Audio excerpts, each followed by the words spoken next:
En los últimos meses de la Segunda Guerra Mundial, mientras Alemania se desmoronaba y el frente se acercaba a Berlín, ocurrió algo casi increíble. En silencio, lejos de los focos, los ingenieros alemanes estaban a punto de cambiar para siempre la forma de combatir bajo el tapiz de la noche. Sobre el chasis de un Panther, uno de los carros más temidos del conflicto, surgió una tecnología adelantada décadas a su tiempo. Visores infrarrojos capaces de ver entre las tinieblas. Lo que comenzó como un experimento desesperado, terminó convirtiéndose en un arma real, desplegada en combate, capaz de destruir columnas enemigas enteras sin que sus tripulaciones supieran siquiera quién las atacaba. Un puñado de Panthers, apoyado por semiorugas equipados con reflectores IR, operaban como auténticos depredadores nocturnos. Hoy vamos a descubrir cómo funcionaban, cómo se entrenaban con ellos, qué impacto tuvieron en el campo de batalla y por qué, pese a todo, su historia casi quedó sepultada bajo las ruinas del Reich.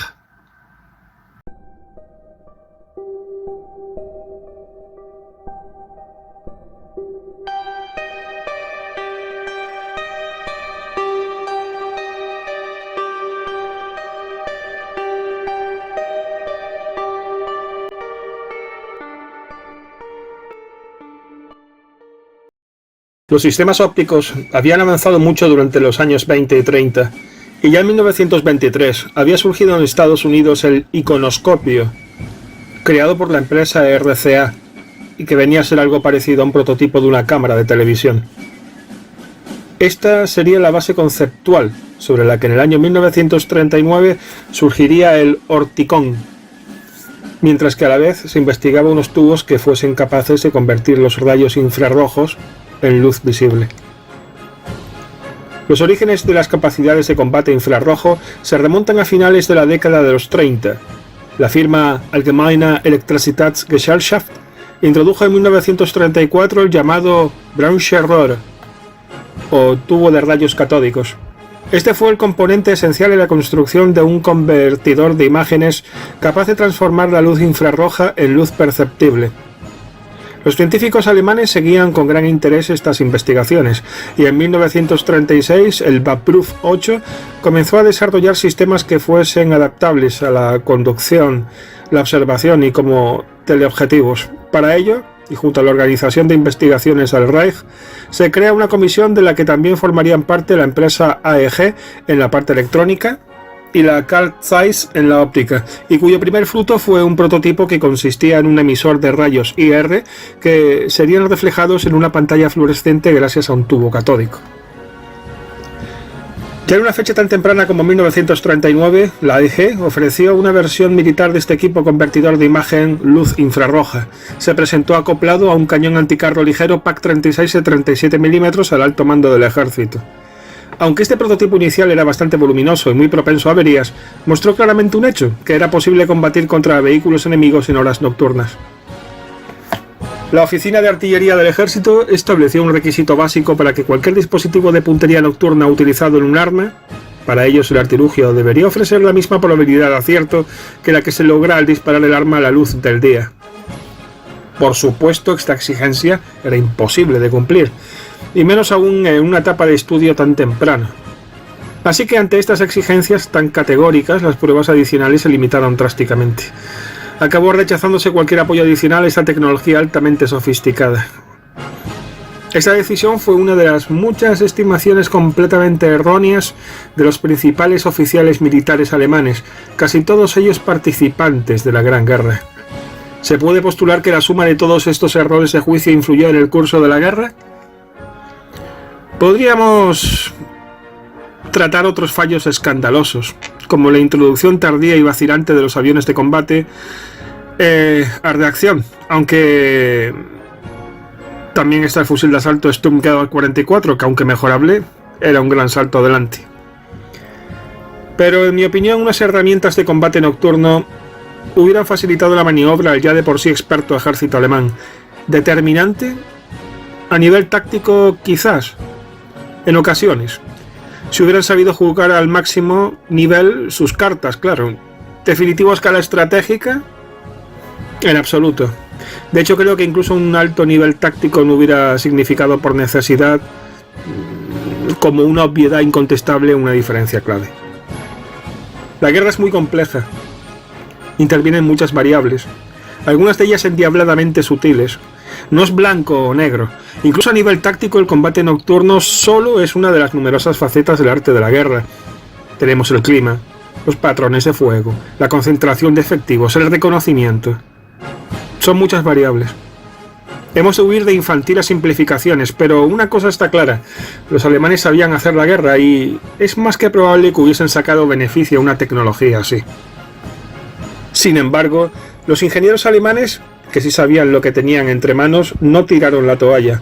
Y en el otoño de 1942, el dispositivo de puntería infrarrojo se probó nuevamente en una pieza de artillería anticarro, en concreto en un PAC-40 de 75 milímetros. Y ahora sí, los estándares se establecieron a un nivel más realista. Aparentemente, las pruebas concluyeron con éxito a mediados del 43, y al fin se ordenó la producción de estos dispositivos para diferentes propósitos. Pero cuando en la primavera de 1944 se entregaron alrededor de 1000 dispositivos de puntería IR, los oficiales del ejército rechazaron nuevamente su uso. Los dispositivos listos y en funcionamiento se almacenaron en una mina de sal en las montañas Harz. Muchos de vosotros estaréis preguntando qué demonios está diciendo, hijos de Cronos. No, hoy no me encuentro bajo un especial influjo de mi malhadado y oscuro padre, Crono, Saturno.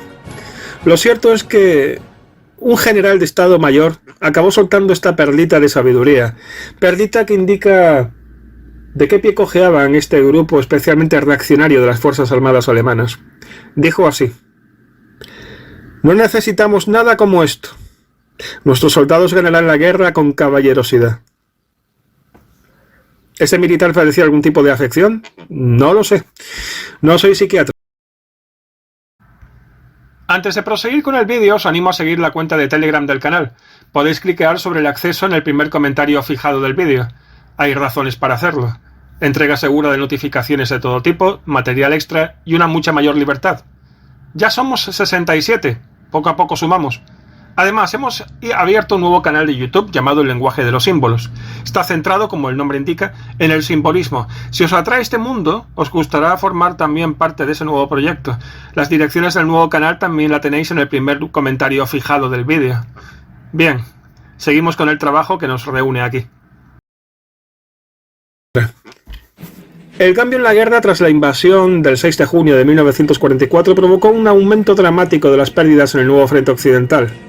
Por lo tanto, el movimiento seguro solo era posible durante la noche. Ahora que se necesitaban equipos IR para sobrevivir, se ordenó un suministro rápido de ellos.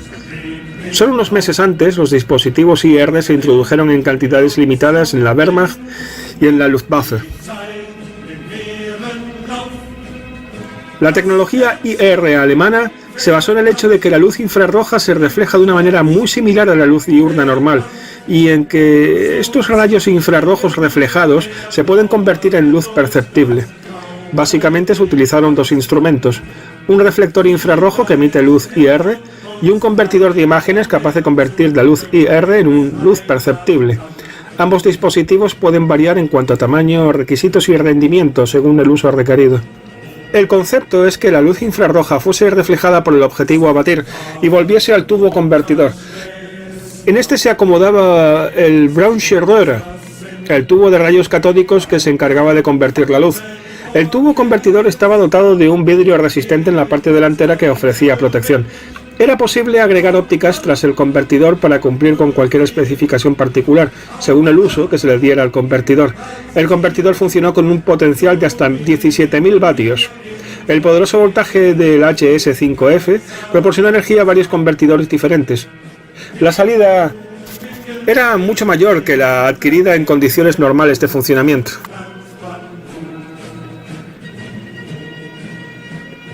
Los diferentes reflectores IR, que variaban en tamaño y rendimiento, se denominaron Infrarot Scheinwerfer.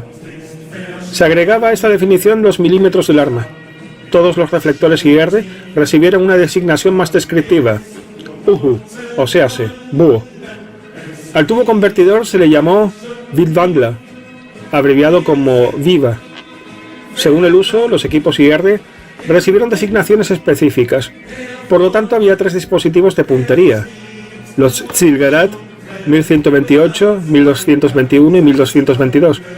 3 dispositivos de conducción nocturna, los Fargerat 1250, 1252 y 1253, y un dispositivo de observación, el Beobachtungsgerät 1251, utilizado por la Wehrmacht. Esta lista no está completa, ya que aún hoy en día, y aunque parezca extraño, se desconoce mucho sobre este equipo. Un Marder 2 armado con una pieza PAC 40 de 75 mm llegó a equiparse con un reflector de 30 cm y el Ziegert 1221 montándose este sobre su superestructura, y además con un dispositivo de conducción Fargerat 1253 que estaba acoplado en el interior del vehículo frente al conductor. El dispositivo estaba montado lateralmente, así que el conductor podía ver a través de los vidrios del lado izquierdo usando el Fargerat como periscopio lateral. Aparentemente, una unidad de Jack Panther recibió una suma de equipos IR semejantes a los usados en algunos Panther G. Como la tecnología IR estuvo disponible a fines del 44, es posible que se hubiesen realizado muchas más pruebas con diversos vehículos de diverso tipo. Sin embargo, solo se conocen informes claros de combate del carro de combate Panther y los semiorugas SDKFZ que lo acompañaron. Las primeras pruebas se iniciaron a finales del 43. Los Panthers de producción estándar se enviaron a la Panzertruppenschule, escuela de blindados de Fallingsbostel. Según la documentación disponible, aquí se desarrollaron y usaron 2 soluciones diferentes. El equipo IR para la solución A constaba de un reflector IR y un convertidor de imágenes. Dentro de la cúpula del comandante se montó una pequeña estructura que se fijó en la posición de las 12 en punto. La estructura sirvió como plataforma para un reflector IR de 30 centímetros, 200 vatios, y un convertidor de imágenes. Dentro del Panther había una serie de instrumentos adicionales. Una segunda batería de 12 voltios suministraba energía a un transformador que transformaba el voltaje a 17.000 voltios. Como la batería podía suministrar esto solo durante 4 horas, era cargada por un generador. El comandante utilizó el aparato de infrarrojos para dirigir el conductor, que no podía ver nada en la oscuridad. Esta conducción requería mucho entrenamiento, o lo que es lo mismo, tiempo, un tesoro del que los alemanes andaban escasos al final de la guerra. Además, el comandante buscaba los objetivos con su convertidor. Cuando se detectaba uno, el comandante daba órdenes al artillero, ya sea verbalmente o con un contacto corporal. Por ejemplo, un toque con la mano o el pie en el hombro izquierdo significaría girar la torreta a la izquierda. Cuando el objetivo aparecía nuevamente en el convertidor, la plataforma se fijó en la posición de las 12 en punto. Luego el comandante determinaba el alcance y, cuando estaba seguro, daba la orden de disparar. En realidad, un método primitivo de designación de objetivos. El alcance efectivo de este conjunto de IR era de unos 500 a 600 metros. Ahora bien, esto limitaba el uso del formidable cañón L70. Por esta razón acabaron montándose reflectores más grandes en los SDKFZ 251. Un reflector de la FLAT de 60 centímetros se modificó para poder emitir los rayos IR. Estos semiorugas también tenían convertidores. Al detectar objetivos, estos se transmitirían a través del equipo de radio Fu-5 a los carros de combate Panther de la unidad, que tomarían el relevo. Las armas se disparaban con munición a prueba de destellos para minimizar la posibilidad de detección por parte de los objetivos. Un veterano recordó que una tripulación entrenada podía combatir objetivos, ahora sí, a una distancia de hasta 2.500 metros. Informó que 2 de cada 3 disparos daban en el blanco. Esto, sin embargo, suena demasiado optimista para no pocos expertos en guerra acorazada. Poco tiempo después, se probó una disposición especial que indicaba todos los movimientos verticales del convertidor del comandante del artillero. Además, se planeó cambiar el periscopio del conductor por un convertidor IR instalado verticalmente para permitir la visión nocturna. A principios de 1945, un Panther A, equipado con UHU y Viva, recibió la orden de acudir a la línea de batalla en Stuhl-Weißenburg, Hungría. Iba acompañado muy probablemente por un SDKFZ 251, equipado con el reflector IR-UHU de 60 centímetros y un SDKFZ 251 de apoyo Falke. Se informó que la combinación UHU-Viva funcionó con éxito. Toda la unidad de 63 Panthers se hallaba casi totalmente equipada, pero en su viaje al campo de batalla húngaro, alguien decidió no llevar sus equipos IR, que quedaron atrás, en Fallingsbostel. No se ha encontrado razón alguna que explique esta curiosa renuncia a tamaño avance técnico.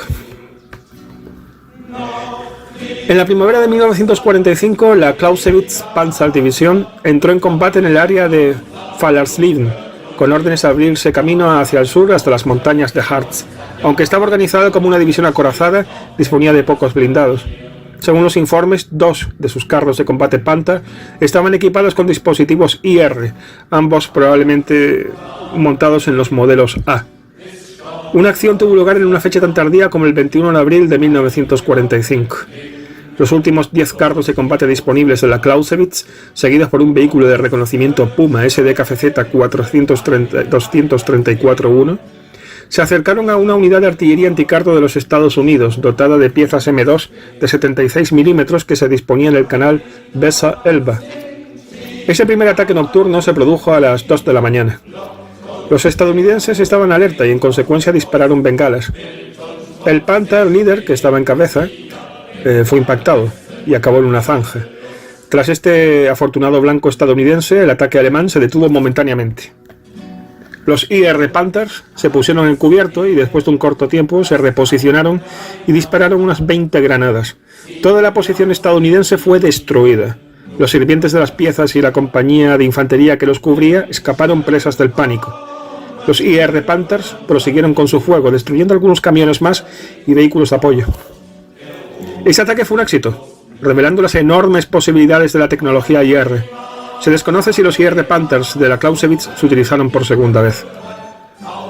La solución IRA era una forma muy sencilla de permitir que los carros de combate combatieran de noche. En conjunto, Viva era muy versátil y se podía montar con facilidad en casi todos los vehículos militares. Era totalmente factible combatir contra vehículos enemigos por la noche a distancias cortas y medias. Una cierta desventaja era el hecho de que el comandante tenía que dirigir al conductor y al artillero, además de conducir el carro de combate. Por otro lado, toda la tecnología era propensa a sufrir daños mecánicos, ya que los tubos de rayos catódicos en particular eran muy sensibles, pero los beneficios eran innegables. Aparentemente había otra versión aún desconocida del IR Panther, construido hacia el final de la guerra. Como Phalanx-Bostel tenía alrededor de 60 conjuntos Viva en stock, es posible que estos se usaran para sofisticadas improvisaciones cuando se acercaron las fuerzas aliadas. Mientras que la solución A era una simple adición de luz IR convertidor de imágenes que podía instalarse en casi todos los vehículos, la solución B era más compleja que eso. La mayor desventaja de la solución A era que ofrecía la capacidad de visualización nocturna IR solo al comandante. Sin embargo, el diseño del Panther no permitía equipar al conductor o al artillero con convertidores de imágenes sin realizar cambios mayores en el diseño básico del carro de combate. Algo imposible de hacer. Por lo tanto, se buscó una solución intermedia y finalmente se encontró. Los Panthers, de modelos más antiguos, los Ausführung D y los primeros Ausführung A, que estaban siendo modernizados en las fábricas alemanas, fueron elegidos para una modificación muy interesante. Como esos vehículos tenían una gran aleta de visera móvil en el blindaje delantero, en el espacio del conductor, allí fue fácil agregar un convertidor de imágenes. Al usar el convertidor se abrió la visera y se retiró el vidrio blindado. Ahora el convertidor podía fijarse en un soporte diminuto que estaba soldado en la placa de blindaje frontal directamente debajo de la visera. Se instaló una luz IR de 30 centímetros a la izquierda de la misma. El Panther Ausführung D y los primeros Ausführung A tenían en común la mira telescópica binocular, mientras que las versiones posteriores tenían una mira monocular. En el caso de la mira binocular fue posible una improvisación técnica. La mira binocular fue reemplazada por 2 telescopios monoculares. Durante el día el artillero usaría el derecho, que tenía un convertidor frente a su apertura frontal. A la izquierda de los periscopios se montó el reflector IR de 30 centímetros. Todo el arreglo estaba instalado en un pequeño soporte que estaba soldado sobre el mantelete, debajo de las 2 aberturas del periscopio. El comandante tenía un dispositivo IR mejorado, como el usado en el SDKFZ 251-21 Falke. Se trataba de una montura paralela, compuesta por un reflector IR de 30 centímetros. el convertidor de imagen y una MG3442. En el caso del Panther, sin embargo, se utilizó la MG34 para minimizar el peligro de la usaban este vehículo, racionalizando así el suministro de repuesto. Estaban equipados con los escapes tubulares utilizados en los últimos Panther Ausführung G. Es muy probable que estos Panteras IR muy modificados entraran en acción hacia el final de la guerra. La primera evidencia es una fotografía que muestra un carro de combate Panther con 3 dispositivos IR. Algunos informes hablan de una última acción de los IR Panthers, así equipados, cuando se encontraron con una división blindada británica. Un pelotón británico, equipados con tanques Comet, fue atacado en horario nocturno en abril de 1945 por una solución B para IR Panthers. En un corto, unilateral y feroz ataque, todo el pelotón británico fue aniquilado. Una foto tomada en 1947 muestra un Panther Ausführung D, en ese momento uno de los muchos carros de combate destruidos que yacían abandonados en Alemania, con esa solución. Esta foto muestra más o menos claramente algunas marcas de soldadura en el mantelete del arma. Aquí se instaló la mesa diminuta para la disposición IR del artillero. Posiblemente fue retirado por los británicos con fines de prueba y experimentación tras el fin de la guerra. Con esta tecnología sofisticada en mente, algunos oficiales con visión de futuro de la Escuela de Blindados de Fallingbostel crearon tácticas básicas para unidades de carros de combate equipadas con IR. Se planeó establecer fuerzas especializadas en acciones nocturnas. Los Panthers, equipados con dispositivos IR triples, formarían el núcleo duro de estas unidades. Esos carros de combate tenían 3 enormes placas de blindaje soldadas sobre la cubierta del motor, ofreciendo así protección a los lados y en la parte trasera a 3 soldados de infantería. Estas tropas tenían que proteger al Panther, asignado con fusiles de asalto Sturmgewehr 44, que en su última versión podían equiparse con dispositivos IR, precisamente. Los IR Panthers serían seguidos por los SDKFZ 251-21 Falke, con varios soldados de infantería, nuevamente con fusiles de asalto Sturmgewehr 44. El ataque habría sido respaldado, siempre que fuera posible, por los SDKFZ proyectores IR 220 UHU de 60 centímetros. Las unidades equipadas de esta manera seguramente habrían tenido un enorme impacto en las unidades enemigas. Y aquí hemos llegado con esta nueva entrega de la lista tecnología. La siguiente versará sobre el cañón del Tigre 1. Espero que os guste y que no me cause un nuevo doble castigo. Pues todo este terremoto que ha sufrido el canal hace casi 6 meses fue precisamente por el uso de imágenes 3D del cañón del Tigre 1, descargadas vía Google. En esta ocasión he modificado profundamente las imágenes. Esperemos que pese a ello el diablo no toque la flauta.